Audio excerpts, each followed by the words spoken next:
So this is one of those videos where I'll preface by saying please watch the whole thing because it may give you a different perspective on Pokemon investing's future.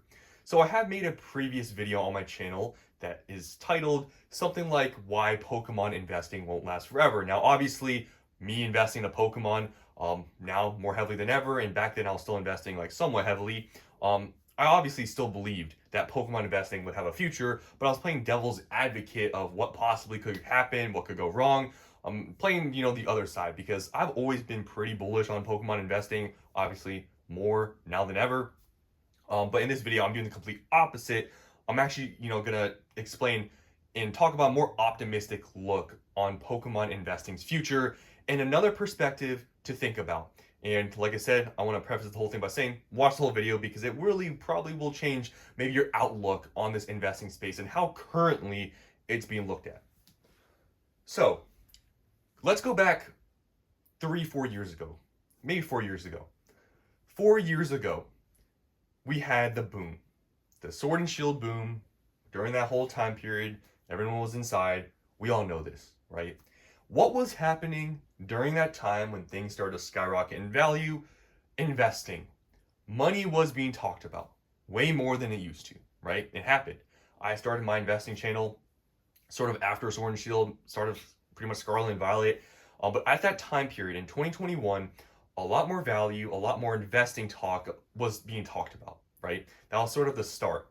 And when I created my channel, there was still even lots of talk about how there was too many investors, too many people investing in Pokemon. A lot of people are holding onto the stuff more than ever. Sword and Shield. A lot of people were saying this is not the same. Sword and Shield, more people are holding than ever. Now, this was sort of, I would say, the beginning of investing becoming more mainstream. And even now, I wouldn't say it's mainstream, but definitely the 2021 market did cause more value in investing to be talked about than previously. Because if you go back to Sun and Moon, X and Y, I mean, I honestly wasn't here for Sun and Moon, but I can almost guarantee you there was not the same amount of value investing being talked about in Sun and Moon and prior than there was being talked about in Sword and Shield when the market saw an upturn, right?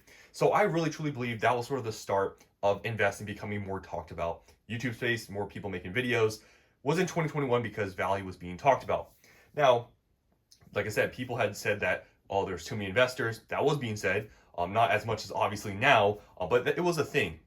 Now, if you look at what's happening with Sword and Shield, obviously, if that was true that there was too many people investing in Sword and Shield, well, if you look at the numbers of Sword and Shield boxes, you would be wrong, right? You look at the numbers, some of them are in the thousands, a lot of them in the mid to high hundreds. A lot of people that said that, oh, too many people are holding, it's not gonna be worth anything. Well, we are not really seeing that happening right now because the prices are pretty high in a pretty short period of time. Now, in this current market, Scarlet and Violet, people are saying the same thing, that there are too many investors, that too many people are holding on to a product. And I have 100% agreed with this statement. There are more people than ever, way more than the Sword and Shield era when we first started seeing more value in investing we talked about. 100%. We are seeing way more investors than ever. 100%. Anyone that's denying that, I mean, it's simply not true. You can literally look at the numbers by looking at, online. For example, YouTube channels, investing channels, subreddits. The Poke investing subreddit, I remember when it was under 100,000 members. I don't know how many there are now, but I bet you it's a lot more. But money, value, all this stuff, investing is bigger than ever. And, we are seeing a lot of evidence of that. We're seeing these people that have hundreds of thousands of dollars in product, all these things that previously, even back then in the Sword and Shield market, we weren't really seeing a large amount of that. And we are seeing that today. So I 100% agree of that statement that there's more investors now than ever. But, it seems like it is one of those things. I feel like it's sort of, I guess, the same saying coming back of it's never going to be the same. There's too many people hoarding. But let's really think about this in the time frames that we're really looking at here. Pokemon is just about 30 years old. Next year it'll be 30 years old, the 30th anniversary, right?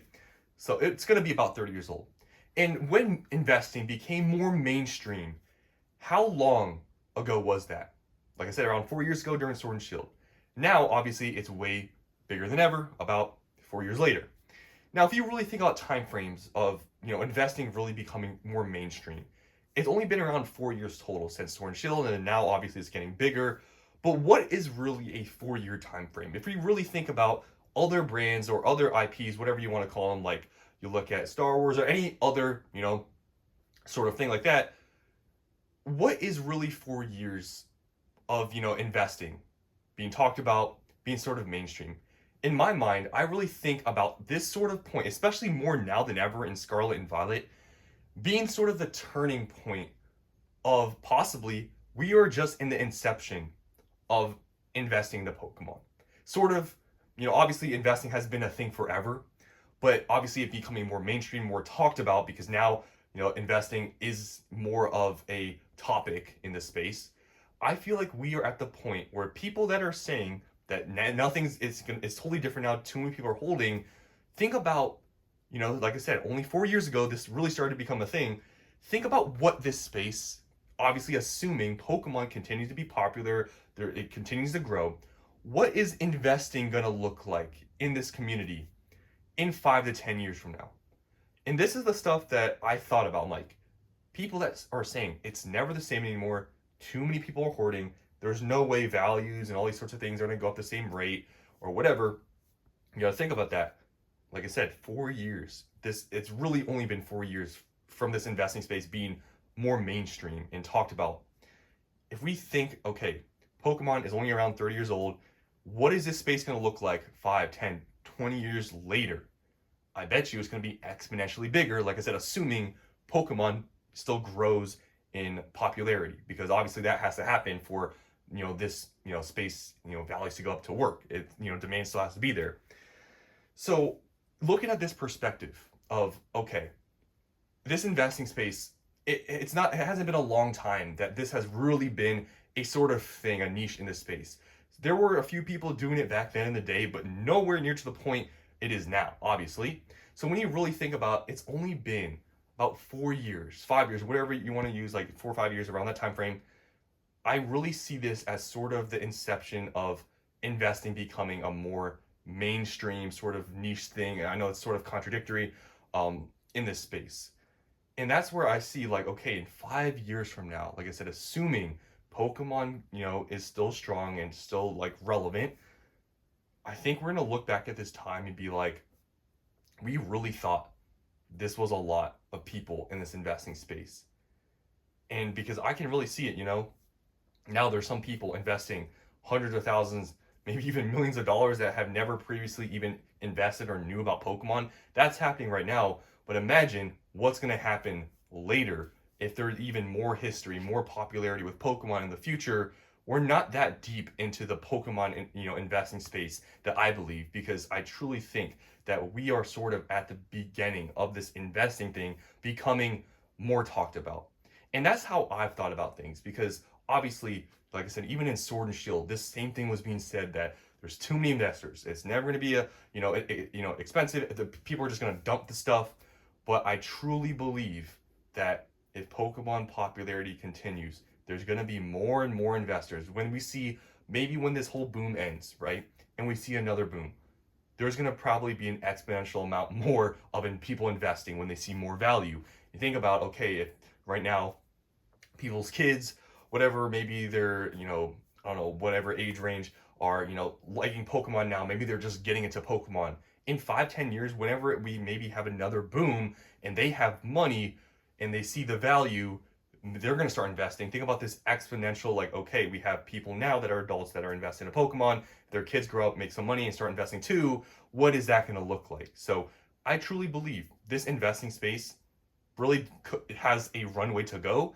And I don't feel like we're at a top point where there's more, where we're going to get to a point where this is the only amount of investors we're going to have, and it's going to only stay like this. I feel like there's going to be more and more investors over time.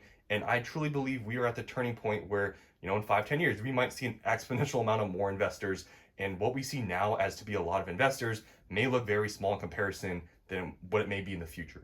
And that's sort of my outlook on Pokemon investing, is that I don't think we're at a point yet where we're at a super crazy amount of investors, even though some people, like I said, are investing more than ever now. Some people have never been into Pokemon, but I think it's just, we're in a transition point from like investing being a very niche thing to now it's becoming a little bit more mainstream. But I don't think we're at the point yet where it's insane, where it's like, yeah, we can actually start talking about maybe possibly this stuff isn't going to be worth anything if 50, to 75% of people that are into Pokemon are investing, because we are not at that point yet, guys.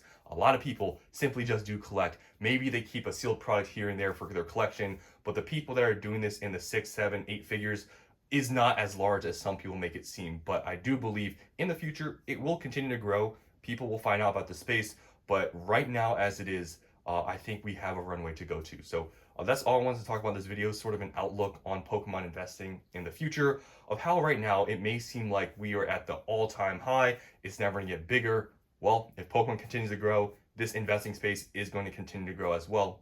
And that's sort of my take on the future of investing, and why I still believe, and look at what I've been buying, I still believe a lot of this stuff has a ton of potential.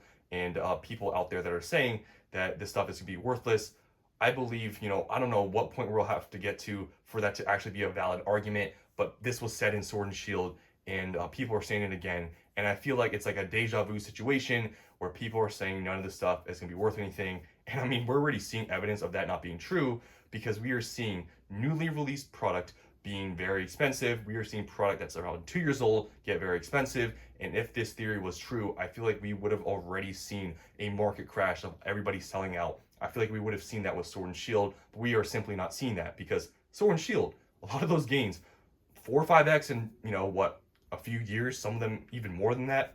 I think we would have seen a crash by now if that theory was true, and it just simply isn't, because we have boxes that are thousands of dollars, and we haven't seen a single blip in that movement. It's just been upwards. We have seen no crash. So that's sort of my theory, my take on the future of this investing space.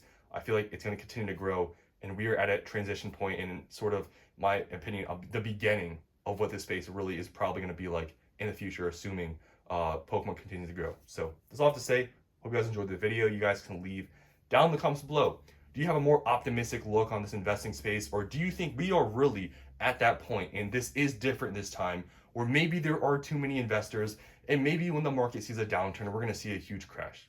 What do you guys think? You guys can let me know. Thanks for watching, and I'll see you in the next one.